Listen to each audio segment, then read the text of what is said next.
This is Ranger Kidwell Ross, Director of the World Sweeping Association and the editor of worldsweeper.com.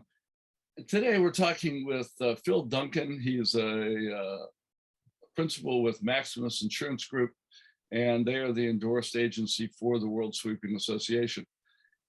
Today we're going to talk about the importance of your website when it comes to underwriting of insurance. And you can bet that these days, whenever you apply for insurance, the underwriters for that insurance company will go to your website and they'll go to your social media and they'll look at it all and they'll use that as part of their criteria to decide not only whether they want to insure you or not, but also what the price is. And as you will hear from Phil, there are a lot of considerations when that happens. And so from that point on, I will just say, welcome to Phil Duncan. If you've been watching our series and you know him well and you know how capable he is in this area. So take it away, Phil. Well, thank you, Ranger. I want to start by thanking Commercial Power Sweeping, the sweeping company that's going to let us use their website as an example site. They do a lot of really good services, and it's a perfect website to display to the members, potential pitfalls of displaying your work, showing your work, and what insurance companies are going to do when they see that you have a website like this. So, by the way, let me say that Carl and Lori Stoddy, who are the principals there, are also on the advisory board for World Sweeping Association. So, yes, thank you to them. Yes, thank you, of course. So, all right. So, what I'm going to do is I'm going to share a screen, and then I'm going to I'm going to use this website as a really good example of kind of marketing and how marketing ties to underwriting, and then how websites, in a term that I use, and you don't have to use it, but it's digital hygiene is a term. So it's you want to make sure that what you have about you on the internet is clean. So that's the term hygiene, and that's why I use the word digital. It's and we tend to just think that you have a nice cute picture and you put it online and you share it, and it is what it is. This stuff never leaves, it never goes away. Even if you delete it, there's probably a snapshot of it somewhere in the internet archives. Nothing Wayback Machine, they call that. If you want to see what websites used to look like, it's called the Wayback Machine, and that's definitely used by corporations. They're savvy to that, and they know what was there. So, I personally went through this one company that the insurance company was ready to issue the policy. They were ready to rock and roll, and then the underwriter at the last minute just did a Google search, and then through the Google page and 7 different clicks and links, they found some little website that the nephew tried to build back in 2005, and it blew the whole deal up because that website said they did stuff that they weren't telling the insurance company. So it's really important to not only make the website, which is your public facing business card, your internet business card, make it look good and make sure it reflects accurately what you do. But also, if there's stuff out there that may have been old stuff, find a way to go clean it up and do your best to let people know that you're no longer affiliated with the content on that website. All right, I'm going to start this share right now. So give me a second.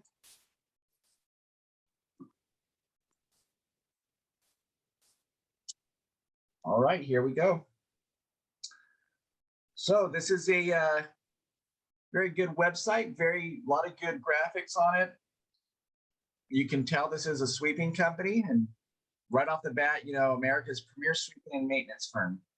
So the insurance company is going to say, okay, they are who they say they are. They're going to kind of check that the contact information is in fact, accurate. So they'll if this is it right here, they're going to see an address. They're going to check kind of this footer stuff. If your contact page, this is just a form, but sometimes you might have your phone number, your address. You're just going to want to make sure that the contact information does contain a way to show the state that you are located in. A lot of insurance companies are restricted into the states that they can do business in. So just make sure that, you know, on your website, if you are working in multiple states, you know, not only do you, if you list it on your website, just make sure you let your insurance agent know that you are working in, there is a multi-state exposure. So one of the key things, we'll start off just kind of from the top to the bottom, is this is good. This is good to put awards, any sort of connections, any sort of association connections you have. That is valuable. It lets the underwriter know that you are an industry leader. You know, there are for a lot of these associations, there's certain guidelines and bylaws, and you know, we agree to, you know, that, you know, follow these certain standards in the event of something bad going on.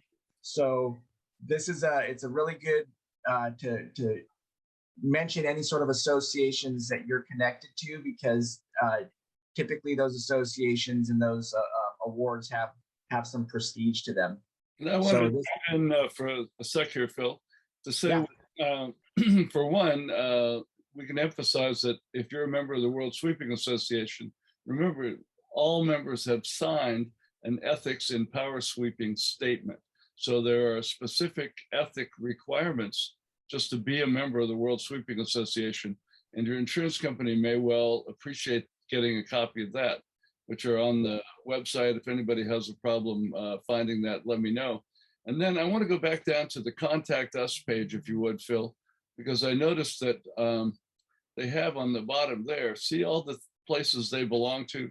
They belong to their founding member of World Sweeping Association, the Pavement and Maintenance Awards, but they're also a member of NAPSA, 800 Sweeper, IRM, and that's the kind of thing that Phil's talking about. You can see that they list all of those kind of connections. So you're back. Yeah, very valuable. Because an insurance company wants to work with a company that, you know, has a track record. And if you've been in business for a while, then, you know, that most likely you haven't had you know, drastic claims that put you out of business. So there's a reason why you're in business. And that track record, insurance companies like companies that don't have claims. So they, it's to them, they're just taking your money. So they want organizations that have that, you know, long-standing. So I will also mention, I do want to talk about that real quick, Ranger. You mentioned that code of ethics. Like, that's super powerful, by the way.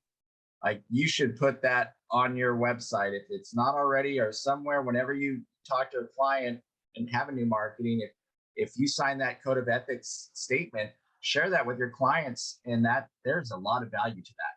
So if you're not currently using that in your marketing, definitely use it. And then when you have a new prospect, and if it's something that you can just, you know, keep printed up in your truck when you're going and looking for new clients, that might be a document you want to deliver to them.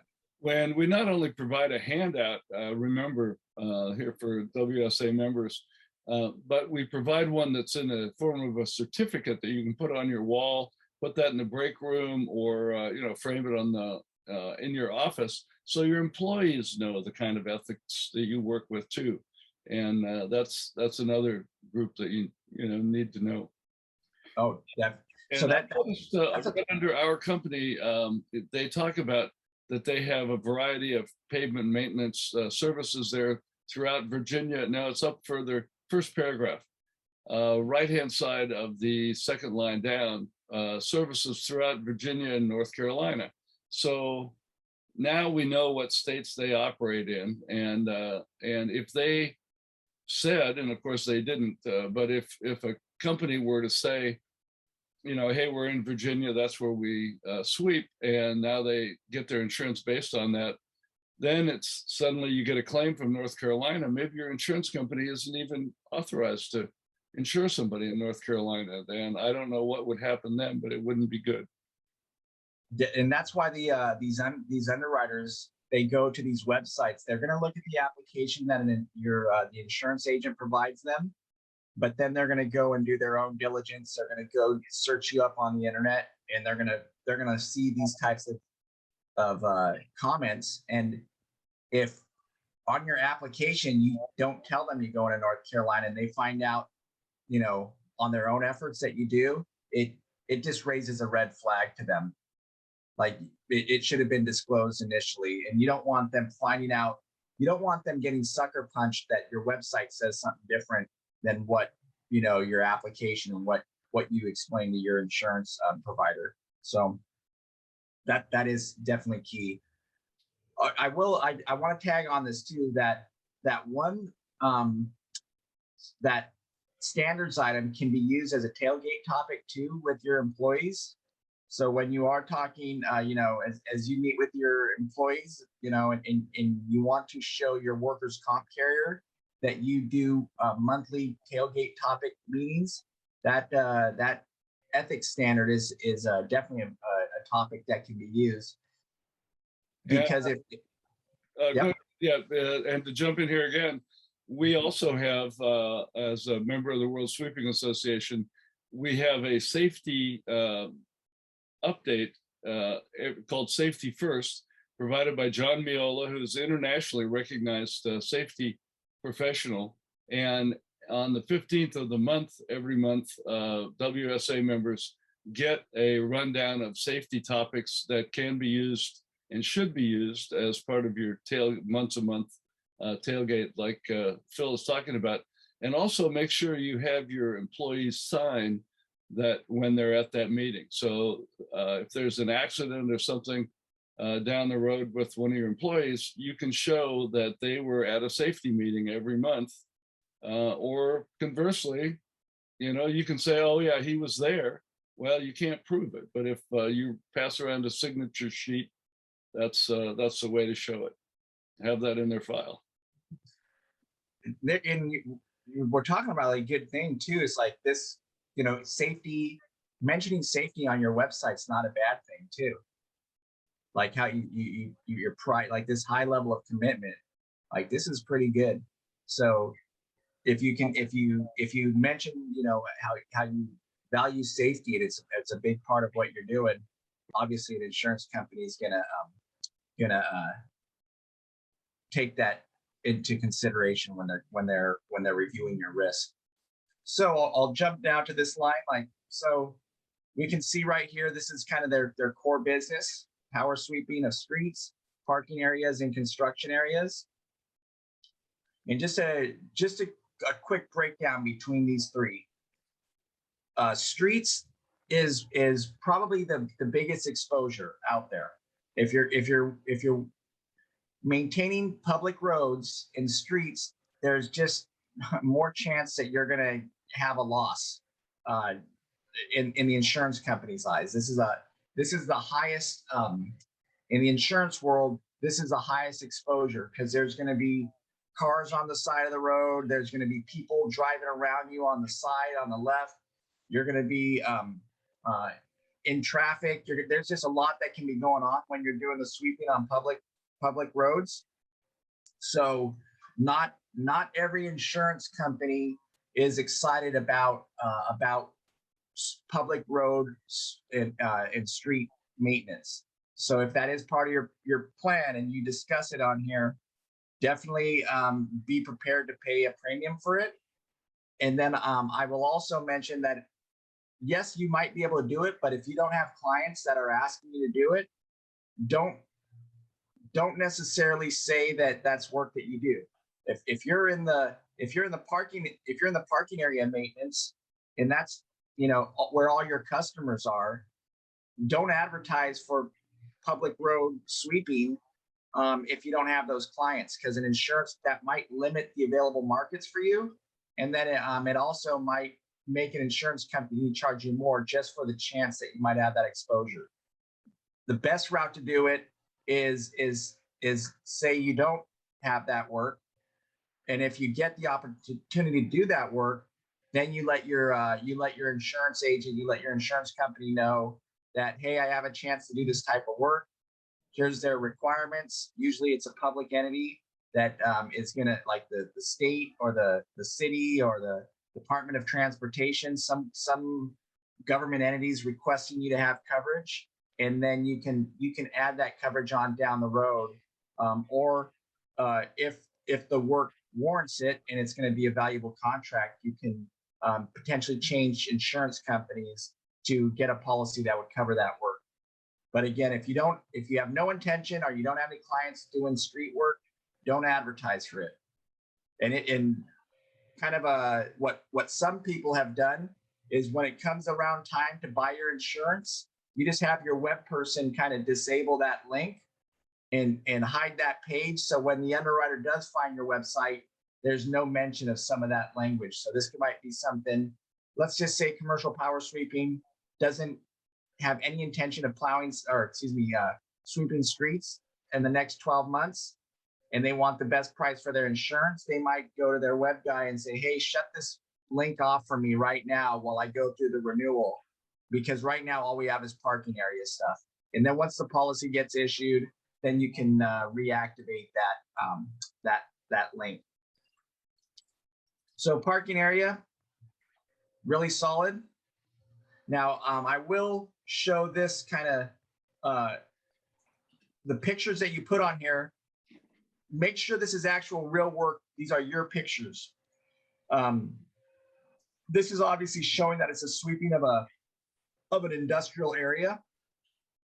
This one's showing it's like a government facility, NASA facility that they're doing sweeping on. Don't if these are in fact actual pictures of your work, definitely do it. Don't just go find a picture online that you think looks good and put it on there, because an insurance company might look at this and say, whoa, you're sweeping near these giant things right here. What are those? Like, are you going in there and touching this thing? And what happens if the sweeper hits that? Will it cause catastrophe? So make sure that any pictures that you use on your website are in fact your pictures, and be able to justify and why you put that picture up. And I'll give it a real good example on one. There was a painting contractor that I worked with, and he found this really cool picture of this guy painting, inside this boom lift, and it wasn't really his. He just liked the picture. This guy was painting this real big giant building on a boom lift. It ended up getting his workers' compensation canceled, because now the workers' comp carrier thought that he was going up 60 feet in the air in a boom lift. And then it also got his insurance company to potentially cancel his policy, because he had mentioned on his application that he only went 2 stories in height, but he had a picture on his website, going in excess of 60 feet. So just make sure that the pictures you use on your website are in fact, your own work. Don't just go grab something from the internet that looks cool. I will mention this too, these construction areas. This is also a specialty type of insurance. Not all insurance companies like you cleaning construction areas. There's a lot of reasons behind this. There's a lot of people on the job site. There's exposure that might happen. Like, let's just say you go clean a construction area right before they put it into use. It's a brand new commercial building. You're the last person that goes and cleans out the construction area, and they're going to have a grand opening. And any person that slips and falls on that pavement is going to get blamed to you. So construction areas, it's not like a total negative, but it can create some headaches, and it can limit you from certain programs. So again, if just like the street sweeping, if you do not actually have construction area work that is in your portfolio, be careful if you advertise for it, because it can limit the opportunities of insurance companies that you have access to. Now, the main reason we chose commercial power sweeping is because they do have a little bit more. They do a little bit more than just sweeping. And that's why we're going to jump into this, our services. So as you can see, pavement patch, fill and repair, interior sweeping and scrubbing, speed bumps, parking control, large item pickup removal, sign installation repair, pressure washing, event banner installation removal. None of that right there is sweeping. So an insurance company, when they go and rate you, they're going to go and say, okay, how much of your sales and how much of your payroll apply to your sweeping work? And then they're going to go want to see the breakdown of these other items. Some of these are more risky in this particular case. Some of these are much more risky than just, sweeping a parking lot. So for instance, if you're doing a pavement patch, fill and repair, so that's like a pothole or something in the pavement, if the work you did failed and someone goes and runs over it and then their car gets an alignment and it blows a tire or something from the work that you got paid to do, that's not sweeping work. You're going to get a claim now, an insurance claim from your client because you were hired to fill that, to patch and repair that hole in the pavement. So we've cleared this with commercial power sweeping. They've been informed their insurance company. They know their insurance company knows if they do this type of work. Same with this interior sweeping. This is more of a janitorial type exposure. You're outside of the vehicle, you're inside someone's building. And if you're doing things like waxing a floor or cleaning up spots on a floor in a grocery store or something like that, it can get, there's a lot of human traffic inside of that area. And there's a lot of, potential slip and falls inside of a building, even more so than in the actual parking lot or on the road.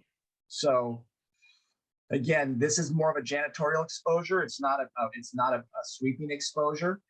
So they would do work for a property maintenance company to say, hey, we need you to go in, clean the inside of a building, do some scrubbing, and that's part of the services that they provide. So as an underwriter, if I got this application from an insurance agent and there was no mention of this and I found it on the website, that is a very big red flag, because me as an insurance company, I might have no desire to do any sort of interior sweeping janitorial type exposure. Same with this pavement patch, fill and repair. And then we go on to the speed bumps parking lot control. So right here, this is exposure. What if someone, you install this, it fails, and somebody's walking through the road and they get hit, and some lawyer says, hey, they were hired to control the speed of this parking lot and someone still failed. Who was it that did this install right here? We're gonna bring them into this lawsuit too.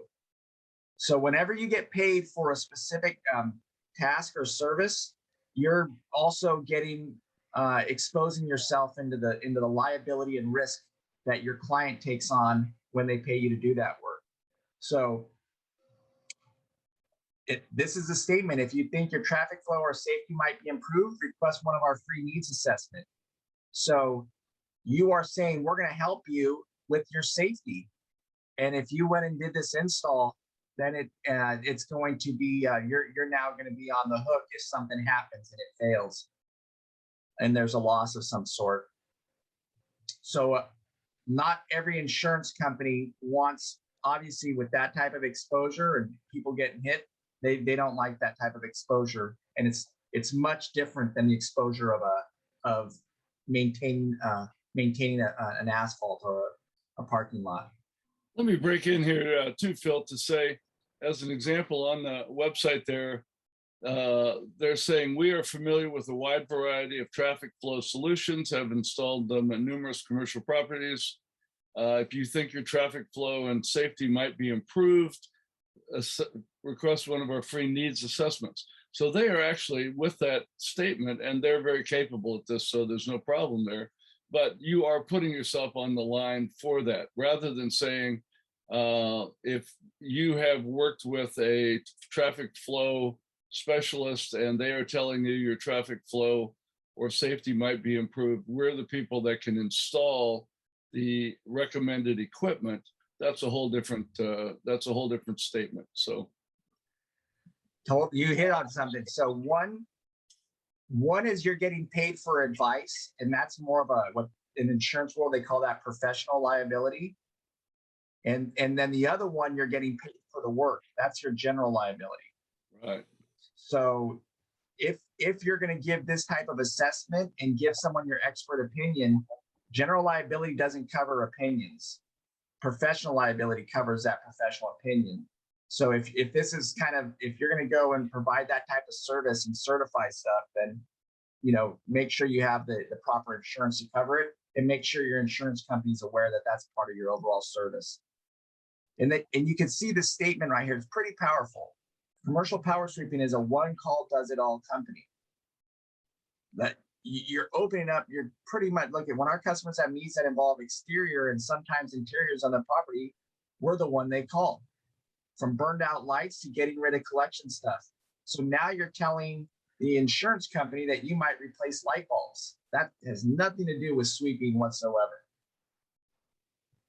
And you just want to make sure your insurance company, and that's probably the way that commercial power is covered, that interior sweeping and scrubbing is probably covered under a janitorial type handyman class code. And that's how the insurance company is protecting you and classifying you to cover this type of handyman type service. Next, we this large item removal. This is, even though this is a big part of, from what I've come to gather in my years of dealing with the sweeping contractors, you will pick up stuff like this.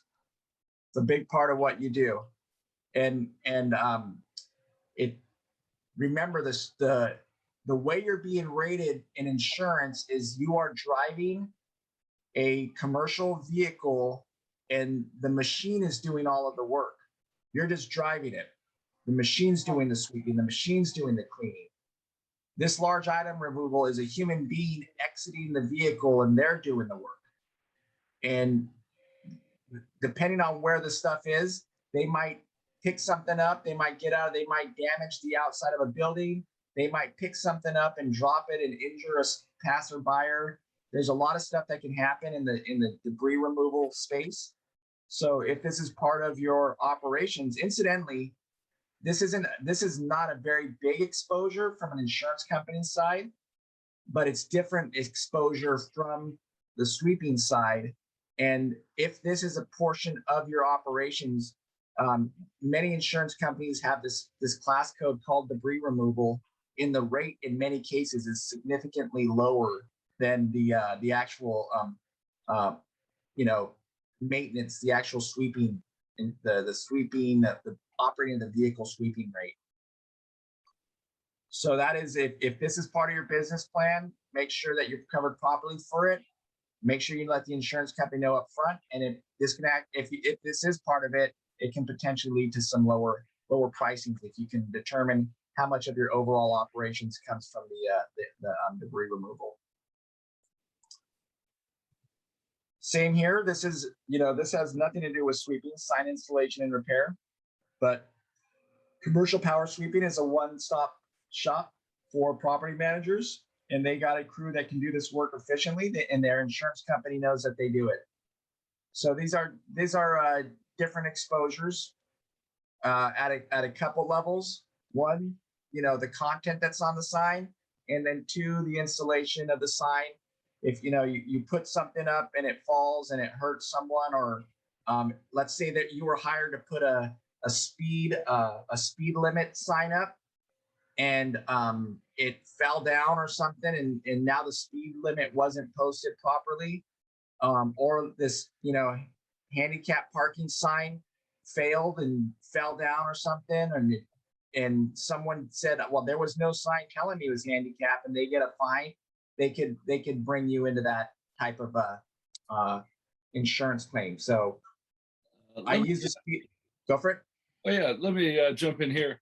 And there's a part of that. If you look down to near the bottom of the first paragraph, they'll say that one of their services includes making sure you're up to date with the current ADA requirements, which is Americans with Disability Requirements. So let's say that you put the sign up and it wasn't in the right place to comply with the ADA requirements. So what you're saying here is that you have somebody who is staying up with the ever-changing ADA requirements that are out there, and they're saying that they'll also note any potential liabilities they spot with regard to traffic flow, inlet, egress, and so forth. So those are all liabilities that exist because they're saying you are familiar with that. So now if there's a problem and it turns out that you missed something, that's where it's important to show that your people have been getting this ongoing training about ADA requirements. How are they an expert? What makes them an expert? What allows them to make those decisions? And you'll want to really make sure that that's something that's documented for the people that are making those decisions. And sometimes certified is what they need to be. So yeah. So you can imagine, I mean, let's take that scenario, right? You're the sweeping contractor. You go tell your insurance agent, I need insurance. I'm a sweeping contractor. You give them the basic stuff, your sales, your payroll, your sub, all your your territory, all your good stuff, and then your agent goes and gets you a quote, and then the underwriter finds this website and says, "Whoa, you didn't say anything about sign installation and repair," and then now you're saying you certify that they're current with this American Disability Act. That's a lot of exposure for an insurance company. Because when they enter an insurance contract with you and they issue a policy, they now have a duty to defend you. Even though they might deny a claim, they still have to defend you because they issued a policy based off of the statements that you're making. So it's very important that if you do provide the service and you have it on your website, make sure your insurance company knows about it. And then vice versa, even if you're not necessary, even though you might have the skill and the capability to do the work, if you don't have the work, don't go advertise for it. Like you might be able to install a roof on a house like that. You might totally be able to do that, but don't go advertise it, because the rate to install a roof is significantly more than the rate to maintain a parking lot. And so I just caution anybody that has a really nice website, because you're trying to get customers. We're all trying to make money and get clients, but it can be a two-edged sword, where you'll pay for it either in insurance, or you'll pay for it by being disqualified from programs that might have better rates because they don't cover exposures that might exist like this. And this one I do want to talk to, because I know a lot of maintenance sweeping contractors do pressure washing. It's a big part of your business plan. This is a lot of insurance companies don't like this. So it's not so much as spraying gum off of a parking lot like that. That's kind of can be connected to the initial exposure, because you're getting hired to maintain the parking lot and you're cleaning the parking lot. As long if pressure washing is part of your exposure and it's on the parking lot or on the road, definitely make sure your insurance company knows, because you're exiting the vehicle and it's a human being that's actually doing this type of work. Now, where the issue is, and where insurance companies do not like this at all, is when you start pressure washing the exteriors of buildings, because you're spraying high velocity water at windows and at doors. You're going to potentially chip paint and knock off stucco, and you might hit a crevice of a window that wasn't sealed properly. Even though you didn't do the installation of the window, you sprayed the water in the window, and now it got through on a expensive computer on the other side of that window. So pressure washing produces a lot of insurance claims, because you're typically penetrating the exterior of the building, and you're creating water damage on the inside of that building. And the term that's used in the insurance world is like the envelope. So the outside of the building, anytime the envelope is pierced, then you're going to have claims. And just think about it. If you're pressure washing a building and you're spraying water against that building, you might not even realize it, but water got through the exterior protection. And now you might not notice, but 3 months later, a mold claim might arise or something because water was like, it got through the waterproofing or something. So if pressure washing is part of your operations, make sure your insurance company is aware of it. But also, if you can do it, but you don't have the work yet, don't necessarily advertise it for the website. And then if the opportunity comes up to get a pressure washing job, then you can, go to your insurance company and say, hey, I have an opportunity to do this job. Can we add this coverage onto my policy? And they may say yes, or they may say no. But if they say yes, and it justifies it, the premium, makes sense, and you're making enough money to cover the premium, great. If they say, you know what, no, we don't allow for pressure washing, at that point, you might have to change to another insurance company, which has higher rates. And you're going to just have to do the risk versus reward to see if that job is worth taking on. So this is big right here, right? Remove mold and mildew. Like that's an environmental exposure right here. And most insurance policies exclude any sort of mold and mildew.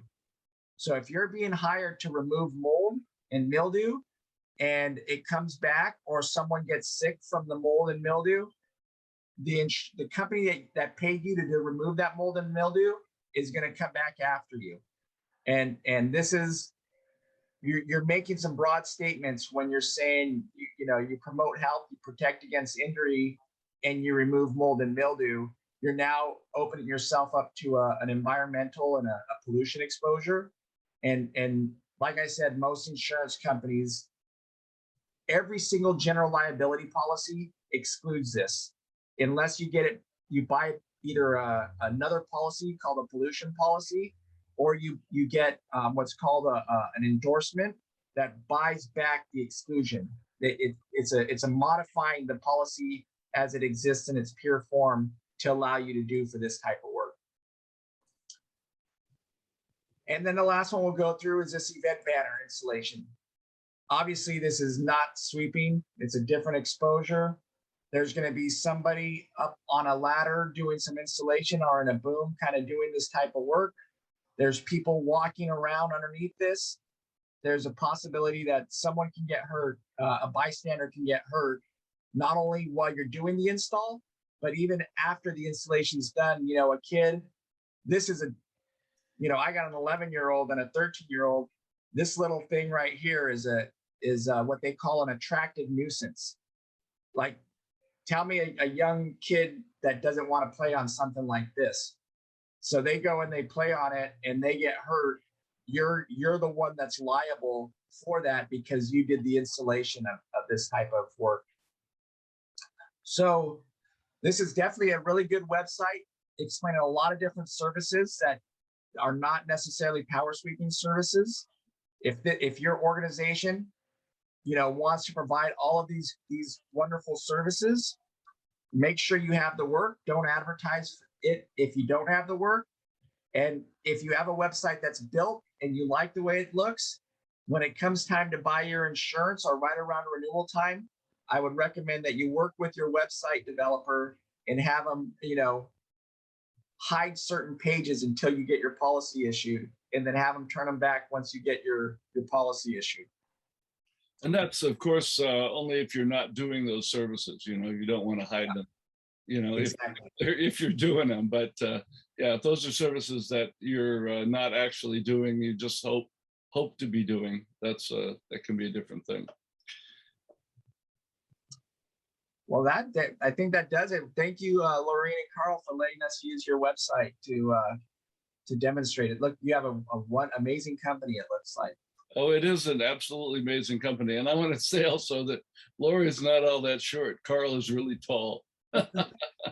And they're wonderful, wonderful people. They've been very involved in a variety of ways with the power sweeping industry, and they're definitely leaders out here. You can go ahead and stop the screen sharing if you want, Phil. The, so that's a wonderful overview that Phil gave us on the different liabilities and exposures that you have based on your website. And but let's take it one step further. You might also have a Facebook page, a LinkedIn page. You're going to be seen on Yelp. You're going to have a Google page. If we looked up commercial power sweeping in Virginia on just as a Google lookup and said that, you know, here's the company, and they're you know, they're based in Virginia. Now pages of information are going to come up about them, so it's not just your website that's going to matter. And you're going to also, in some of these sites that we're talking about, for example, Yelp, that's just nothing but a ratings site. So let's say they pull up your Yelp ratings, and you know, you have a steady trend of people that are not happy with your work. That's going to make a difference to your insurance company. And more, they're going to look at all of those kinds of things. How are you listed on social media? They might even look at things like on your Google page. Have you claimed that? If you haven't claimed your Google page, that shows that you have some amount of unawareness of today's social media and you know, what's out there on the internet. And you know, you don't know how to protect yourself that way. So those are things to also think about. I'll show this right now. Like, let me show you this. So we just did a lookup, right? And you have these reviews. You know, here's 7 reviews, really good stars. And like, I was asking one of the workers, are they hiring? He gave off good energy there. And I just got off work at Wings. I told him I wanted a better job, and then where I am right now. It's awesome. So the employees love the place. Here's some, you know, another reviewer, nice place to work for. So that's a good sign. If I'm a workers' comp underwriter and I see that the employees like working here, that's a good thing to see. So there's 2 parts of this. If this started saying like, man, we hired them to do a job, they did terrible work, you know, it's going to look really bad. So it's important not only to realize that this information is looked at, the social media, the review systems are looked at, but if even if you don't have a website and then you put something on social media or a picture or on an Instagram or on a Yelp or anything, and you show a picture of you doing something that might not necessarily be what you do, you will get found. This information does get found. And that's why I mentioned that concept of digital hygiene. It's really important to make sure, you know, do a search of yourself, go look up your business, go click on the links. And if there's something out there that's inappropriate, you know, work with that party to clean that up. And we did a previous meeting. We have an organization, a partner organization called Web Mentorship. They can help you clean up, do some of that work, because it is a pain in the butt. Yeah, most people that are doing that every day just don't have a chance these days to do a good job. As well as you know, making sure you're on an organic basis, you're being seen on the internet. Not only that, but seen correctly. So, well, thank you very much, Phil. As usual, more than competent in your job, and so I would encourage anyone out there that's looking at this to go out and check out Phil's organization, the Maximus Insurance Group. There's a reason we have them as our endorsed carrier for World Sweeping Association. And at the end of this, you'll find their contact information. And what states do you offer insurance in, Phil? No, we're in all states. I knew the answer to that, but We can work with you everywhere, and we can not only can we work with you everywhere, we can also work with your insurance agent too. So if you like the person who's taking care of you, we can just help them get access to other insurance markets they might not be aware of that existed. Mm-hmm. All right, very good. Well, thanks again, and we'll stop this episode. And again, thanks, Bill. Yeah, of course.